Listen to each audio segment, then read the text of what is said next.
Hindi naman po naglilingkod sa interes ng ating mga mamamayan, kundi sa interes ng mga Duterte. Yan ang tingin ng mga tao. Proud na proud pa yung mga kaalyado ni Digong. Proud na tawagin silang Duterte Senator. Saan ka nakakita? Ganyan, mga kababayan. First time in history na may mga taong ganon. May mga senador, mga kababayan tayo na napili na ganon ang mindset. Ganon ang pag-iisip po. Nakakahiya. Sabi nga natin mga kababayan, they're drawing their salaries from the taxes of the Filipino people. Pero ang loyalty nila hindi sa tao, kundi kay Digong.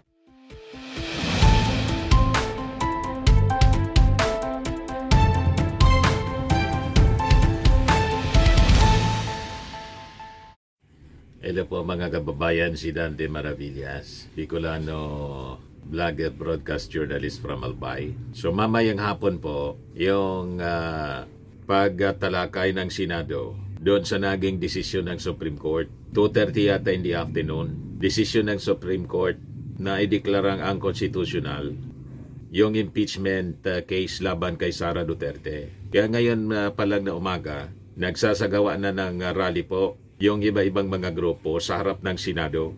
Ito yung report mga kababayan, 10 minutes ago pa lang ng Philippine Daily Inquirer. Progressive groups troop to the Senate ngayong araw na to demanding that the chamber start impeachment trial against Vice President Sara Duterte. The impeachment trial against Duterte remains pending at present. This after the Supreme Court ruled that the articles of impeachment against the Vice President are unconstitutional and void from the beginning. Yung Congress, nag-file naman po ng motion for reconsideration appealing the High Court to reverse its ruling.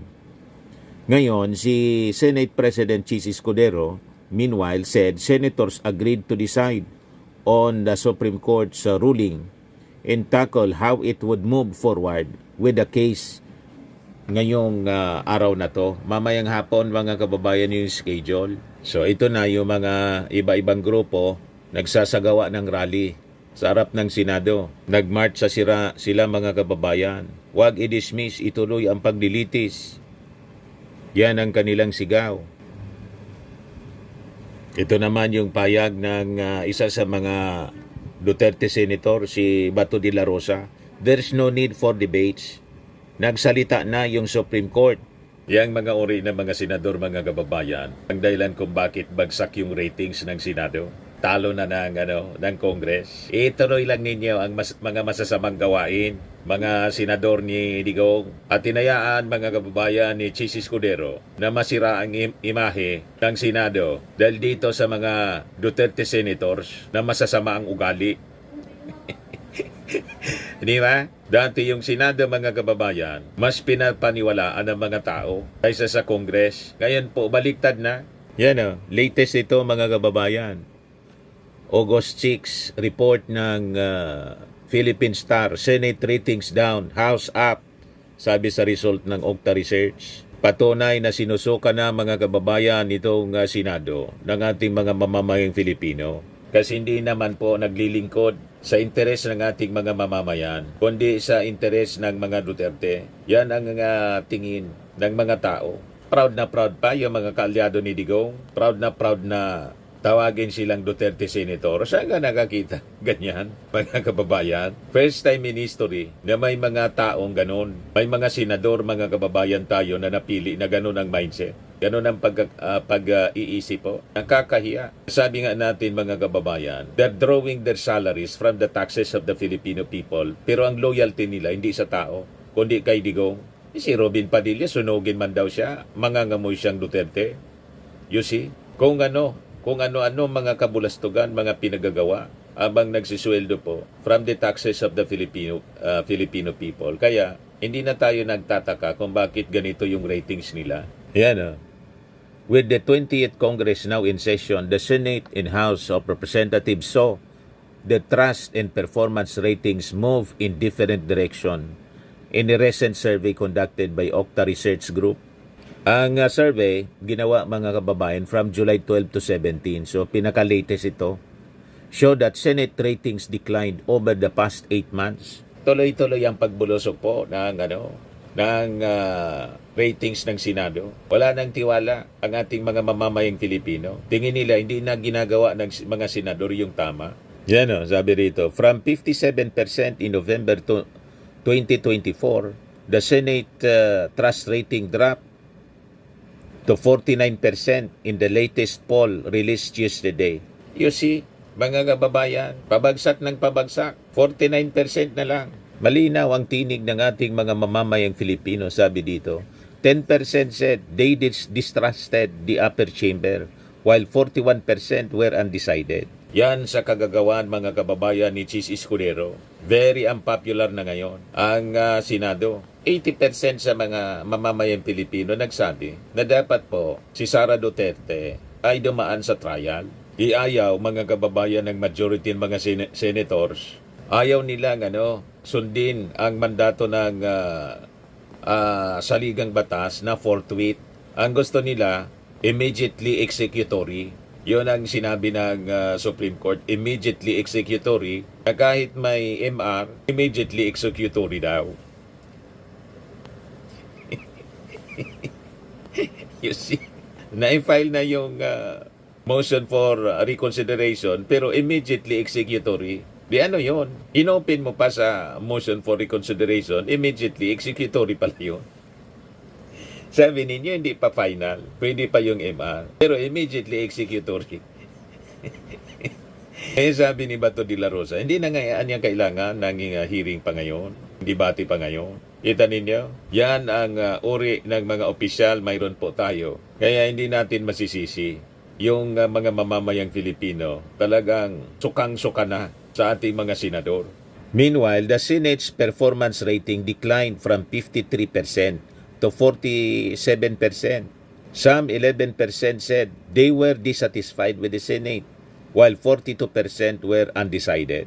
So in contrast, sabi dito sa balita, the trust rating ng House of Representatives improved from 49% to 57%. Nabaliktad po. Yung Senado, dati 57%, naging 49%. Ngayon, yung Congress na dating 49, naging 57. Nagpalitan ng ratings po. Nabaliktad po. You see, from 49% to 57%, 8% distrusted the lower chamber, while 33% were undecided. Some 55% were satisfied with the performance of the House, up from 47% in November 2024. Pati yung performance po, performance ng Congress, sa bagay, tama naman itong ratings na to, mga kababayan, kasi mas marami pong natatapos na trabaho yung Kongreso. At sa investigations po ng Congress, mas maraming na-achieve po.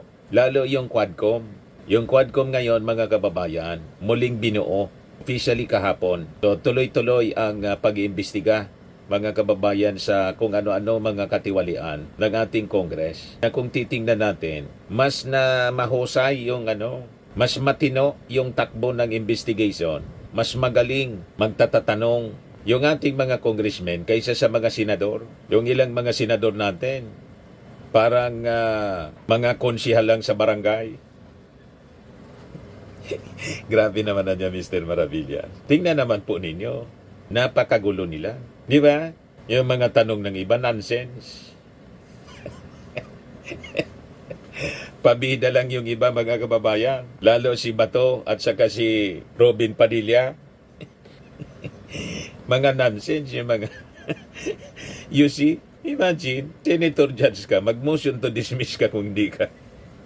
Tapos hinayaan naman, mga kababayan ni Chis Escudero, na wala na sa hulog. So nasira yung reputasyon ng Senado, mga kababayan, as reflected dito sa pinakang latest na survey ng UKTA. At tingin ko lalong tataas yung ratings, mga kababayan, ng ating mga congressmen sa pamumuno ni Martin Romualdez. Kasi ngayon pa lang po, may napakaganda na ginawa yung Congress. Budget deliberation ng Kamara, bubuksan na sa publiko. Napakaganda, mga kababayan. Transparency talaga. Sabi dito, inaprubahan na ng Kamara ang isang resolusyon na magpapaintulot sa mga third-party observers gaya ng civil society groups na saksihan ang mga deliberasyon sa pambansang budget sa sesyon nitong Martes, Agosto 5, kahapon. Layo ng akbang na ito na gawing mas bukas at transparent na proseso ang pagbuo ng pambansang budget, partikular na sa Bicameral Conference Committee hearings. Sa ilalim ng House Resolution number 94 na inakda mismo ni House Speaker Martin Romualdez at Tingog Party List Representative, maaari nang ma-accredit ang mga lehitimong people's organizations bilang non-voting observer sa mga pagdinig ng Committee on Appropriations. Ayon kay Appropriations Chair Representative Micaela Swansing, panahon na para baguhin ang lumang sistema. Bukod sa pagbukas ng BICAM meetings, isinusulong din niya ang pagbuwag sa tinatawag na small committee at ang mas malawak na partisipasyon ng publiko sa usaping budget. Nauna nang sinabi ni Romualdez na layunin ng resolusyon na tiyaking maririnig ang taong bayan sa budget deliberations upang mas epektibong matugunan ng kanilang pangangailangan. Siguradong lalong tataas yung ratings ng Congress dahil po dito. Yan pakinggan natin ito mga kababayan. Mr. Speaker, I move for the consideration of House Resolution 94, copies of which were already distributed to the members pursuant to the rules of the House. May I request the Secretary General to read the title of the House resolution? Is there any objection? The chair hears none. The motion is approved. The Secretary General is directed to read the title of House Resolution number 94. House Resolution 94, Resolution institutionalizing the active participation of bona fide people's organizations as official non-voting observers in the public hearings of the Committee on Appropriations on the national budget and all subsequent general appropriations. Majority Leader, Mr. Speaker, I move for the adoption of House Resolution 94. there is a motion to adopt House Resolution number 94. All those in favor say aye. Those against say nay. The ayes have it. House Resolution number 94 is hereby adopted. Rimati na. So yung mga civil society na accredited po, mga NGOs, imbitado sila mga kababayan para manood ng deliberation for transparency. Mabantayan po ang budget deliberation lalo na sa BICAM para ma-avoid yung insertions. You see, na kung saan sa 2025 budget, ina-accuse po si Senate President Chis Escudero na may mga insertions po na ginawa amounting to 142 billion pesos. You see, balikan natin mga kababayan yung ratings. Ngayon, nag-react na si Speaker Martin Romualdez sa result na to ng survey ng OCTA. Pinasalamatan niya yung ating mga mamamayang Filipino. Sabi niya, distrust is not about numbers. It is about people. It is about the Filipino family who looks to Congress to fight for them, to listen and to deliver. These results tell us that what we are doing, every debate, every bill, every late night in session is making a difference, sabi po ni Martin Romualdez.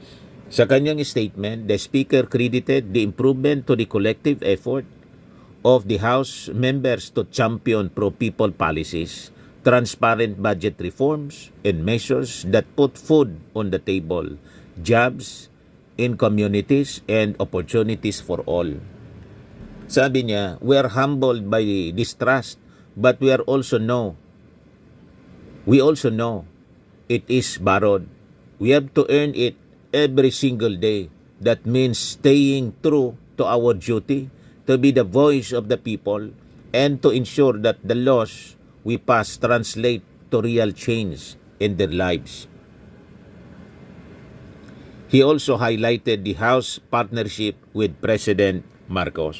Yung ating mga congressmen kasi po, yung kongreso mismo, ang very active na tumutulong sa pagtupad ng mga campaign promises noon ng ating Pangulong Bongbong. Kasama palagi yung ating mga congressmen. Yung mga senador, sige lang po ang pasaway. Di ba? Kasama doon sa sige pasaway po yung kapatid ng ating Pangulo, si Amy Marcos. You see, dumami yung pasaway sa Senado. So, ibang-iba na siya yung mga senador natin. Ibang-iba na siya yung Senado natin. Noong mga nakaraang panahon, respetado yung mga senador noon. Ngayon po, kasumpa-sumpa ang mga pinagagawa. Lalo na dito po sa impeachment ni Sara Duterte. Kaya kung isulong na po ang pag-abolish ng Senado, I think matutuwa ang ating mga mamamayang Pilipino para makatipid po ng bilyon-bilyon na pasweldo in operational expenses ng Senado ang ating mga kababayan. Mas lalo aasinso mga kababayan, mapapabilis ang pag-unlad ng ating bayan kung wala na pong Senado. Congress na lang po, unicameral. So, importante talagang maisulong natin ang konstitusyon, pagbabago sa ating konstitusyon. At sana po mangyari na para finally, mawala na po itong mga pasaway na senador. Di ba po?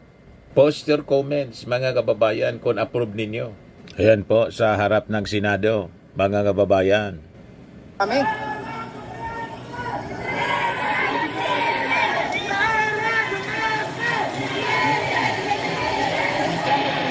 Mary Grace Santos, good morning po sa inyo ma'am. Thank you so much. Ayan po. Marami pong tao.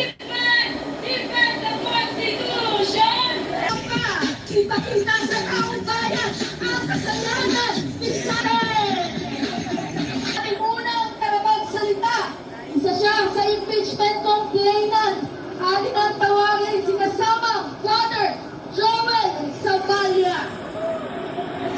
Po sa inyong lahat mga kasama. At tayo po ay patuloy mananawagan sa Senado na pakinggan ang tinig ng mamamayan ay parating sa taong bayan ang dapat iparating. Ano yon? Upang makita ang mga kasalanan ni Sara at hindi nila itatago sa mga katagang dismiss ang impeachment. Diyos, hindi po kami hindi kami tatahimik. Wala pong pwedeng magpatahimik sa amin. Kung makita na po nating sila ay nakatulan, doon marahil mananahimik na kami at magpapatuloy sa kanya-kanyang buhay. Pero ngayon, ang iba't ibang mga grupo, iba't ibang mga organisasyon, iba't ibang mga katayuang buhay, mayaman, mahirap, ngayon sama-sama pang iparating sa Senado na meron po tayong dapat gampanan, meron po silang dapat gawin. Let us all uphold the Constitution. Respetuhin po natin ang Konstitusyon. Ituloy ang paglilitis. Huwag pong patahimikin. Huwag iligtas si Sara sa likod ng ating mga takot na mga senador na ayaw harapin ang katotohanan na merong kasalanan ang kanilang pinagtatanggol. Movement. Kami po ay nananawagan sa Senado at sa lahat ng kapwa Pilipino. Harapin natin ang katotohanan. Harapin natin ano yung dapat gawin. Let us all uphold the Constitution. Atin pong litisin at tignan kung mayroon talagang katotohanan. At kung wala naman tayong problema doon. At kung meron, siya i-convict at panagutin sapagkat meron siyang responsibilidad at pananagutan sa bayan. Mabuhay ang sambayanang Pilipino. Sa mga naghanap ng malinis and spacious fitness gym, pumunta lang po kayo sa aming Colossal Fitness Gym. We also offer Grab Car Rental with our brand new 2023 model ng Toyota Innova. We also accept booking for those who are planning to travel via PAL, Cebu Pacific, and other airline companies, local and international, and bills payment for Meralco Bills, PLDT, Aleco Bills, etc. Ang Colossal Fitness Gym is located at 3rd floor Security Bank Building, Landco Business Park, Legazpi City, Albay. For inquiries, look for Chilon Maravillas. Contact number 0966-802-0949. Yan yung aming Innova. Lagi na pong matao sa amin. Pati mga foreigners po, tingnan ninyo. Mga British tourists sila. Ang lalaki ng katawan na, mga kababayan, nag-gym sa amin. Ito naman po, Indian National. Ito mga mga European sila. Ito naman yung bago naming product na binibenta online, Eye Glow Serum. Whitening po siya galing sa South Korea. Tingnan ninyo yung epekto sa aking anak na architect entrepreneur, Riz Maravillas. For inquiries, look for Riz Maravillas on FB. Ito naman po, Firmax Firming and Lifting Cream. Pinapahid po sa mga pulses and affected area. Mainam po sa mga pains at paninigas ng mga kasukasuan. Ito po, Automax Radiant Serum. Sa mukha naman yung application. Anti-aging po siya. You will look 10 years younger than your age. Ito naman po yung bagong product naming binibenta online. I Am Amazing Pure Organic Barley Powder Drink Mix from Australia. Endorsed by cancer survivor Maritoni Fernandez. Pwede kayong magnegosyo nito mga kababayan. Tulad ng ginagawa ng aking anak. Tingnan ninyo. Pati coffee mix mayroon po. Kahit mga bata pa po nagninegosyo na nito mga kababayan. Tingnan ninyo. Pwede kahit sino. Malaki at stable po yung company. I Am Worldwide Corporation. Ito yung aming distributor sa Australia. Marami kaming stocks po for your orders. Tingnan naman ninyo po, napakasaya mga kababayan sumali dito sa business ng Amazing Pure Organic Barley. Di ba? Tingnan naman po ninyo, mga maasinso na sa buhay. Mayayaman na sila sa pagiging distributor po. Yan, mga bata pa, yung anak ko. Mga meetings po nila. So, ang health benefits niya po, boost immunity, improves digestion, enhances energy levels, packed with antioxidants, prevent cancer. For your business inquiries and orders, look for Riz Maravillas sa FB niya po. Message na lang po kayo. Pwede din po sa akin, siyempre. Sa mga mahilig po sa mga imported bags and wallets, kontakin na lang po ninyo si Ma'am Eileen Rosales sa kanyang page, Eileen Closet. May online selling po siya. Pwede ako yung manood sa kanya. Nakabase siya mga kababayan sa Amerika.